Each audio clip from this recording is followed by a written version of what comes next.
Well, good morning, everybody. It is Wednesday, and we are back at our normal scheduled time. I hope everyone's had a great week since the last time we chatted, and this week we have kind of an interesting new topic, one that has been coming up in a lot of my friend circles, and then one that obviously impacts my life as well because I have kids.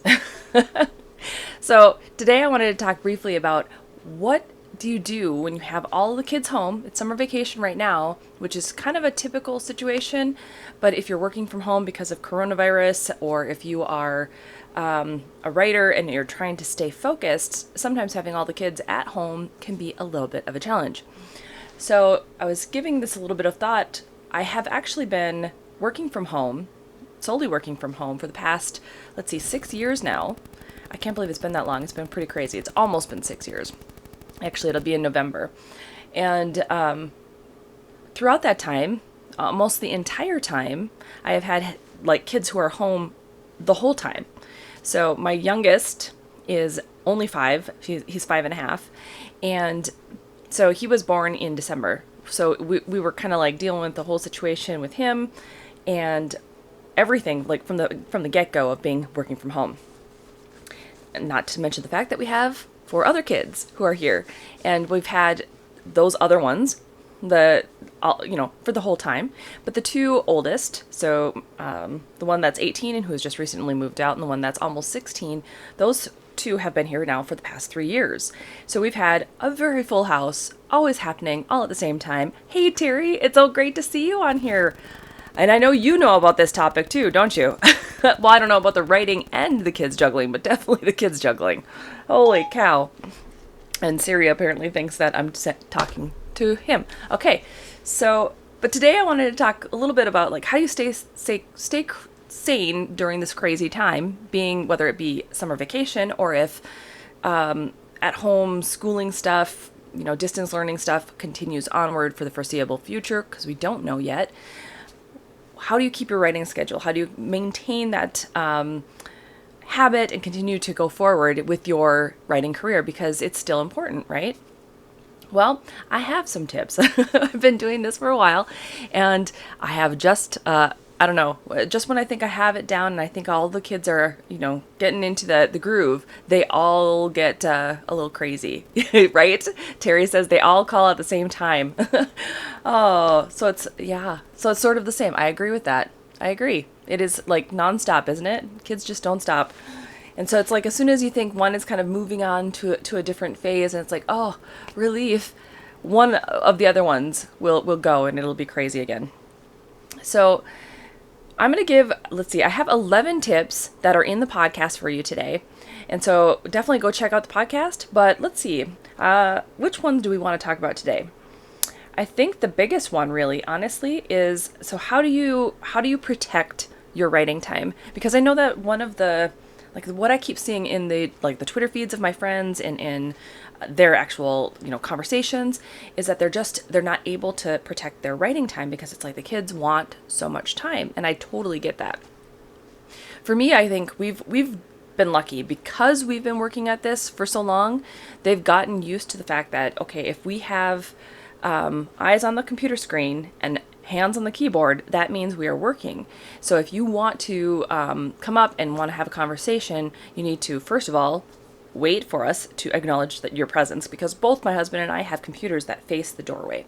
That way, when they come in and they want to have a chat with us, including the 5-year-old, we can say, hey, look, wait until we look at you, because we're going to have to finish whatever it is we're typing, looking at, whatever. When we look at you and acknowledge you exist, now you can start talking. And so we've gotten them, for the most part, in the habit of doing that, and it's been pretty successful. But what happens when you have small kids, especially ones that are younger than 5 years old, like ours, like I said, is 5.5. And it's taken some time because, honestly, they don't understand the concept of being able to leave you alone, and I don't know that you really want them to completely leave you alone anyway. So what we've done in the past is, there's 2 things. One, it's create a workspace that kind of works with them.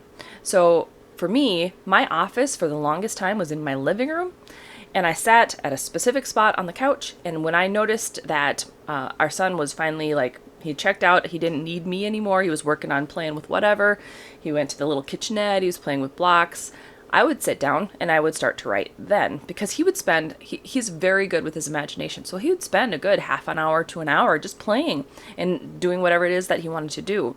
So for me, it was very easy to then sit down and work for a little bit. As he got a little bit older, and especially when it's things that are repetitious, I know that it's so cute to play with them when they're on the floor, when they're a baby, and that's way harder. But when they're a toddler and they've been playing and they need that time to be able to just do their own thing for a bit, that's what I'm talking about. So I'd be sitting there and I would work, but I'm still keeping an eye on them and making sure that he's doing good. If he had questions, I would answer it, because obviously he's little. And you have to just kind of be prepared for those distractions. As they get older, though, then it kind of helps in two different ways. If you have older siblings who have been through the process, have them help. And if you don't, and this is new to you and having little kids running around is new, it really works well to have blocks of time set aside. Maybe a schedule or a routine that happens daily so that they get into that habit. So like 8 to 9 o'clock is having breakfast and free playtime, for example. And then you go outside and play in the sandbox, get some of that energy and excitement out. Come back in and do books and puzzles for a little bit. Whatever the case might be that helps them kind of get into a routine. And then you find which times work really well for you to be able to write. If playing in the sandbox, he doesn't need your help, well, bring your laptop out and sit down and let him play in the sandbox while you write. That's the sort of thing that I would do. I would find those little blocks of time and fit them into my day. Because as much as we'd love to be able to sit down and do these big, longer writing times, which do come eventually as kids get older, you're able to sit down and have a lot more uninterrupted time, or at least let them know not to interrupt you for an extended period of time. Not always successful, but at least they have that concept and they're working on it as well. And so are you. But when you've got those little kids and you're able to sneak in those little times throughout the day, you're able to get a lot more done than you think you are. And then you don't have to wake up, super early just to be able to get your words on the page so that you can do it before the kids wake up, or stay up really, really late to do it before bedtime. So those are some of my tips when it comes to those sort of things. If you have a new baby, one of the things that worked really well, probably for the first 3 months, after that it gets a little bit cumbersome, is to have a baby sling. So when I was working, when Kylan, our youngest, was really little, I would have him in the baby sling and I would work while he was snoozing off, and it worked really, really well. Obviously, as they get bigger, they get heavier, and then you'll have to have them get into their routine of their own nap times and things like that.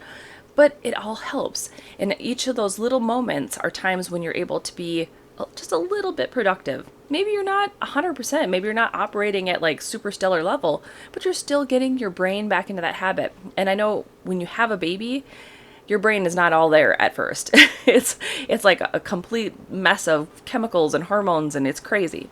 So getting yourself into that routine, even if it's just 15 minutes while they're sleeping and you're working at that, all of those things help.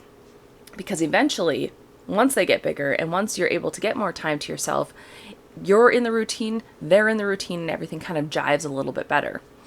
So Terry, if you're still on, let me know what worked really well for you. You had a lot of kids. So what worked well for you to be able to keep everyone kind of doing their own thing and not going completely crazy as a parent? I know you weren't writing just yet, but you had so many cool projects that you were always working on. So did you have any cool tips that you did in order to make sure that all the kids were kind of doing what was expected of them? I am definitely curious to know. Let's give you one more little side tip. So the one that I wanted to mention, and I think I've mentioned this before, is honestly having something, as long as you have kids who are old enough, or another parent or someone older in the house that can watch the children, and they're just getting on your nerves, because sometimes, let's face it, when we are here in this crazy coronavirus pandemic stuff and we were working from home, or forced to work from home and have kids doing school from home, it can get noisy and it can get crazy. And then noises that don't usually exist when they're at school start happening, and all the things. So get a pair of noise canceling headphones. Get something, even if they're not noise canceling, but just really good headphones that let you focus in on whatever it is that you're trying to do. And I don't know about you if you listen to music while you're working, but I do. And so often what I'll do is I have an app on my phone called binaural. And so I will listen to different beta wave, theta wave, things like that in order to raise my brain frequency. But I'll listen to it underneath music. And so what happens is I'll go to theta because it's a wave that lets you be more creative and problem solve. And I think it's theta. Now I'm second guessing myself. It might be gamma. But I can show you what the app looks like. So that's the app. When you're in it, it's pretty cool. And I'm over here like, what is this one all about here? Okay. See if I can push some stuff. Okay. Yep. Ooh. There. And you can kind of hear. I don't know if you can hear it. Hopefully you can. There's just a little tone that plays in the background. And so when I do that, it's really nice because it kind of raises the frequency of my brain. I'm able to listen to the music of my playlist or whatever. I do playlists that have voices and songs that mean something to the characters or to the situation that's happening. And so I'll have that playing, whether it's with the bigger headphones or whether it's with the little earbuds. And then not only does it help me focus, but it helps the kids to know, okay, if there's headphones on or the earpiece is in, she's probably not going to hear you. So you need to definitely make sure that you get like a hand gesture or something so that I look up and see and notice you. Otherwise, I am like checked out because there are noises in this house that I will tell you right now, like I want to claw my ears out. It's just like, no. So especially when there's lots of kids and they're all running around and they're all doing their own thing, whether it be them fighting together or like really loud phones and goodness knows what else. So headphones are very, very helpful and very useful because it does let you bring your focus back in, and it allows you to kind of almost have tunnel vision on what it is the project wants from you, if that makes sense. So if you're not good with listening to music that has voices or like lyrics to it, find something that doesn't then. There's plenty of awesome instrumental music out there. Find ones that resonate with you and your story and just have that on in the background. Put on your headset and let the world melt away because, yeah, kids can be kids, especially those teenage kids. All right, so those are some of my tips that I wanted to be able to share with you today. And if you have other tips or anything like that, let me know. Drop a comment in this section here. I would love to know what you do in order to keep kids kind of under control so that you can get your writing time in.